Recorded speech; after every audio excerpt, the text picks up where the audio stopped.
అందరికీ నమస్కారం. Welcome to Srivalli's channel. అందరూ ఎలా ఉన్నారు? ఇప్పుడు మేమైతే శ్రీశైలం వెళ్తున్నాం. ఎస్, శ్రీశైలం వెళ్తున్నాం. సూర్యుడైతే ఇంకా రాలేదు బయటికి. ఫుల్గా డీజిల్ కొట్టించుకొని వెళ్ళిపోతున్నాం.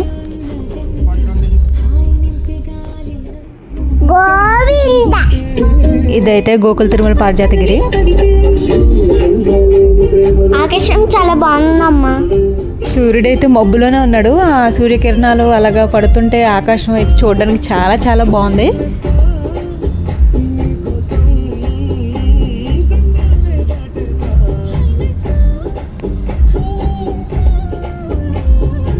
Good morning sun.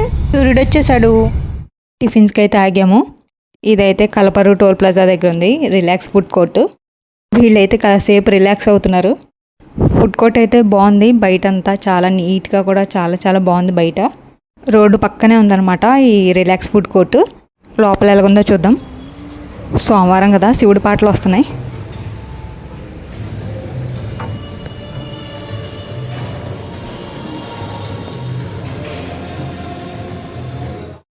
టిఫిన్స్ అయితే వచ్చేసాయి. ఇడ్లీ, దోశ, గారె. పిల్లలైతే పూరీలు చెప్పారు. మనం ఏదైనా ఆర్డర్ ఇచ్చామంటే టక్కున వచ్చేది ఇడ్లీయే ఫస్ట్. లేట్గా పూరీలు వచ్చేసాయి. చట్నీస్ అయితే 4 రకాల చట్నీలు, సాంబార్ కూడా చాలా బాగున్నాయి టిఫిన్స్. ఇక వీళ్ళు ఎక్కడికి వెళ్ళినా కూడా పూరీలే కావాలంటారు. కాఫీ తాగేస్తున్నాం వేడిది. టోల్గేట్ దగ్గర భలే అమ్ముతారు ఏదో ఒకటి తినటానికి. సుప్రజేమ మాకు వద్దండి అని చెప్తుంది వాళ్ళతో.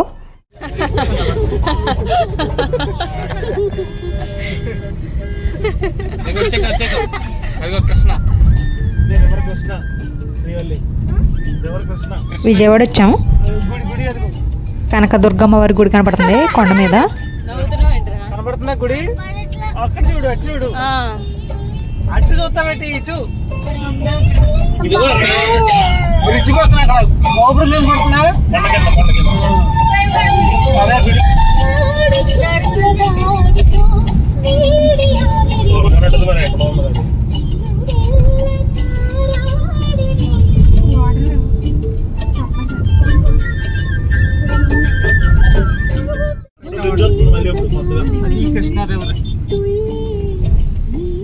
వాటర్ తక్కువగానే ఉన్నాయి.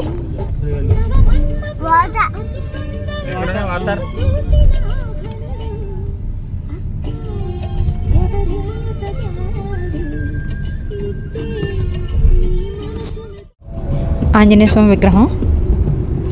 ఇవన్నీ కోల్డ్ స్టోరేజ్లే మొత్తం గుంటూరు దగ్గర ఉన్నాయి. గుంటూరు కారం ఇవన్నీ కూడా గుంటూరు మిర్చి కోల్డ్ స్టోరేజ్లే వరుసగా ఉన్నాయి అన్నమాట. లూడో ఆడుతుంది శ్రీవల్లి ఫోన్లో. ఇవన్నీ మిరప తోటలే. కొండని తవ్వుతున్నారు రోడ్డు వేయటానికి అనుకుంటా.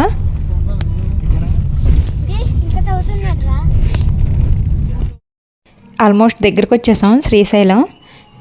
కొండలు చూడండి ఎలాగున్నాయో. అసలు చెట్లే కనపట్లేదు, అన్నీ ఎండిపోయినట్టున్నాయి. ఎండాకాలం సుప్రజాకు ఊపోతున్నట్టుంది.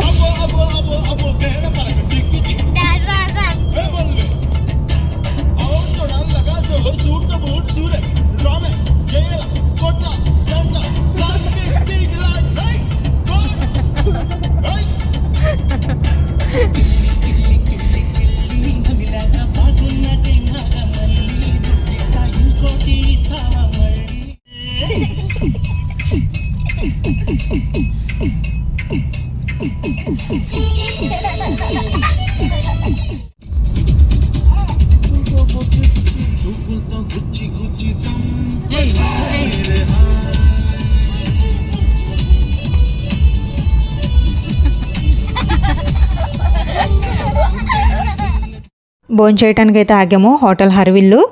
లోపలైతే ఇలాగుంది. మనకి ఏది కావాలంటే అది దొరుకుతుంది ఇక్కడ.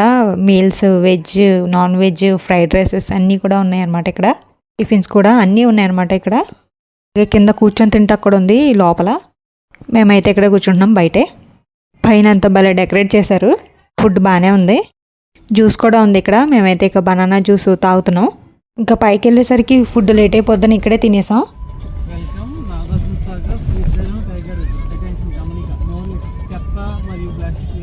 వెళ్ళిపోతున్నాం గుడి దగ్గరికి. నల్లమల అడవులు, ఏమన్నా జంతువులు కనపడతాయేమో చూద్దాం.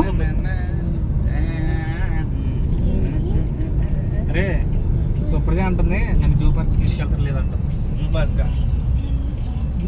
పక్కన బాగున్నాడు, పక్కన బావని అన్నాడు, పక్కన నేనున్నా.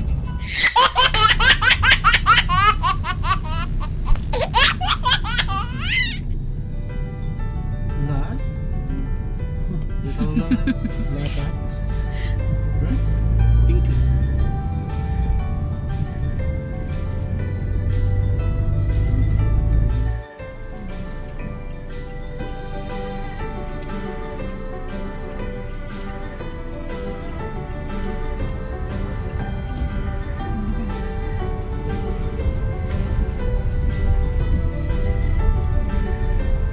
జంగల్ రైడింగ్. ముందుగా శిఖర దర్శనానికి అయితే వెళ్తున్నాం పైకి. అదే మన చూస్తుంది. టికెట్స్ తీసుకుంటున్నారు. 2:00కల్లా వచ్చేసాం ఇక్కడికి. మార్నింగ్ 6కి బయలుదేరాం తాడువేలో. ఆ పైకి ఎక్కాలి శిఖర దర్శనానికి. అటు సైడ్ భలే ఉంది, ఆ కొండలో చూడటానికైతే భలే ఉందటు. ఈ శిఖర దర్శనం చేసుకుంటే పునర్జన్మ ఉండదని చెప్తున్నారు. చూద్దాం శిఖరాలు కనపడతాయో లేదో. అదే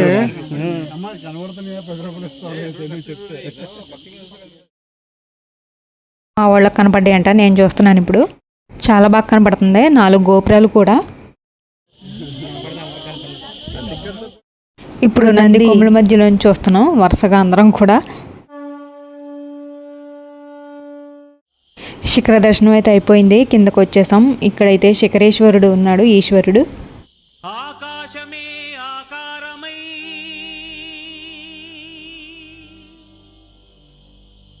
భూమియే విభూతియై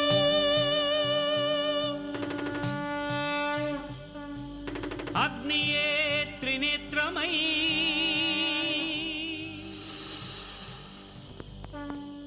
వాయువే చలనమై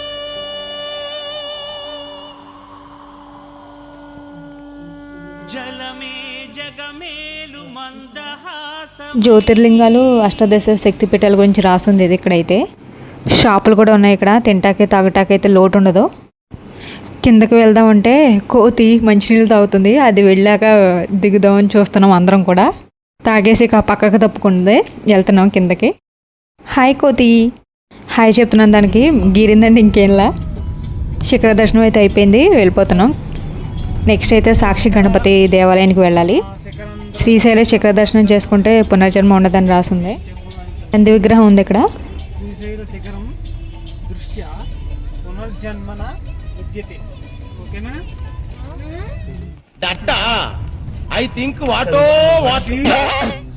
సాక్షి గణపతి దేవాలయం ఇటే వాటికేశ్వరం మొత్తం. సుండిపెంటను, శ్రీశైలం డ్యాము, హైదరాబాద్ ఇటు వచ్చినప్పుడు వెళ్ళాలి. ఇటు మనం సాక్షి గణపతి పొద్దులు రిటర్న్ అయ్యేటప్పుడు వెళ్ళాలా? ఇప్పుడే వెళ్తాం. సాక్షి గణపతి అప్పుడు మనం వెళ్ళేది. సాక్షి గణపతి చూసుకొని ఇంక పైకి వెళ్ళిపోతాం. అక్కడికి రూమ్స్ తీసుకొని దర్శనం వెళ్ళచ్చు. నటరాజస్వామి వారి విగ్రహం. పడితే అక్కడ ఆగకూడదు. ఈ అడవుల్లో ఎప్పుడే జంతువు వస్తుందో తెలీదు. జనాలు ఎక్కువగా ఉన్న చోటే ఆగాలి. ఆగితే మటుకి చాలా జాగ్రత్తగానే ఉండాలి. సాక్షి గణపతి దేవాలయానికి అయితే వచ్చేసాం. ముందుగా గణపతి దగ్గరికి వచ్చి మీ తల్లిదండ్రులని దర్శనం చేసుకుంటాక వచ్చామని చెప్పి దర్శనం చాలా బాగా జరిగేలా చూడమని, ఆ వినాయకుడిని కోరుకోమని అంటుంటారు. అందుకని ముందుగా మేము కూడా ఈ గణపతి ఆలయానికి అయితే వచ్చేసాం. Parking area అటుంది. కార్ అక్కడ పెట్టేసి లోపలికి వెళ్ళిపోదాం.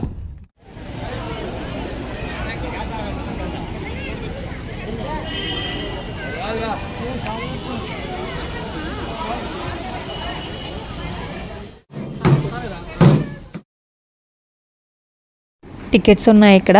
అర్చన, హోమం ఏది కావాలంటే అది. మేము అర్చన టికెట్ తీసుకొని వెళ్ళిపోయాం.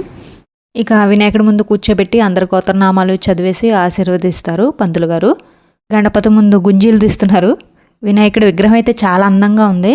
గణపతికి అయితే చెప్పేసాం దర్శనానికి వెళ్తున్నామని. 5:30కి దర్శనం ఉంది సాయంత్రం. ఇప్పుడు రూమ్స్ దగ్గరికి అయితే వెళ్ళి తొందరగా రెడీ అయిపోవాలి. దర్శనం టికెట్లు ఆన్లైన్లో బుక్ చేసుకొని వెళ్ళడమే బెటరు. మేమైతే ఆన్లైన్లోనే బుక్ చేసుకున్నాం. ఆధార్ కార్డులు పట్టుకెళ్తే సరిపోతుంది. రూమ్ అయితే చాలా బాగుంది, చాలా నీట్గా ఉంది, చాలా పెద్దదిగా కూడా ఉంది. రూమ్స్ కూడా ఆన్లైన్ బుకింగే. త్వరగా వెళ్ళని రెడీ చేసి నేను రెడీ అయిపోవాలి. రెడీ అయిపోయాం. దర్శనానికి అయితే వెళ్తున్నాం. నడుచుకుంటూ వెళ్ళిపోవచ్చు, పక్కనే గుడి.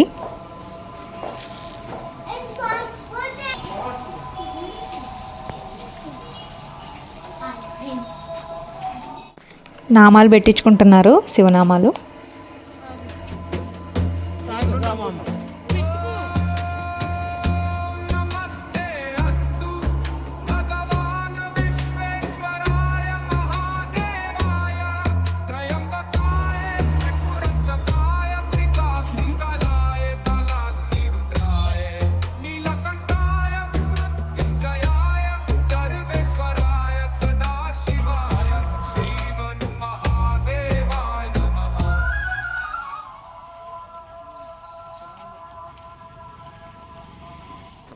చెప్పులు, మొబైల్ ఫోన్లు తీసుకొస్తే కనుక అటు పక్కన పెట్టాలి.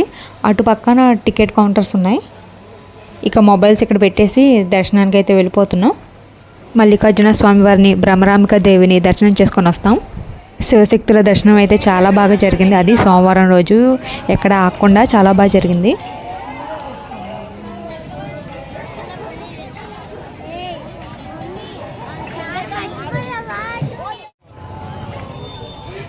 ఒత్తులు వెలిగించేది, కొబ్బరికాయలు కొట్టేది ఇక్కడే బయటే.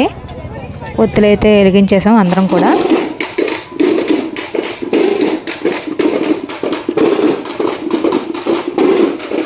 తాండవం చేస్తుంది.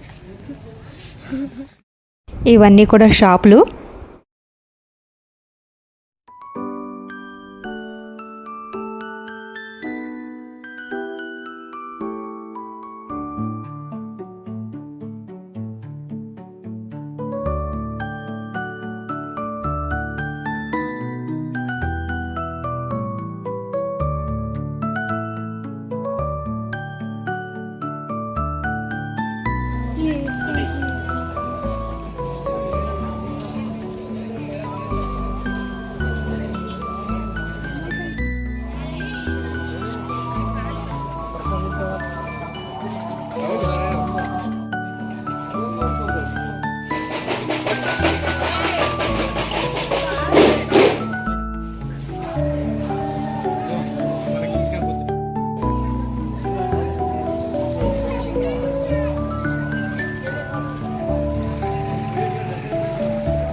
షాపులన్నీ ఒక లుక్ వేసేసి ఇక కూర్చున్నాం టిఫిన్ చేస్తాకైతే. మెళ్ళ కట్టుకోవడానికి రుద్రాక్షలు తీసుకోవడానికి అయితే వచ్చాం. సుప్రజ తీసుకుంటుంది రుద్రాక్ష. 12 జ్యోతిర్లింగాలలో రెండవది, అలాగే అమ్మవారి అష్టాదశ శక్తిపీఠాలలో 6వదైన అతి పురాతనమైన, అత్యంత మహిమగల, అతి పవిత్రమైన పుణ్యక్షేత్రమే ఈ శ్రీశైలం. మనమే స్వయంగా పాలతో అభిషేకించి శివలింగాన్ని ముట్టుకునే వీలు కూడా ఉంటుంది ఈ క్షేత్రంలో. శ్రీశైల భ్రమరాంబిక దేవిని, అలాగే మల్లికార్జున స్వామిని మీరు కూడా తప్పకుండా దర్శించేయండి. ఓం నమః శివాయ.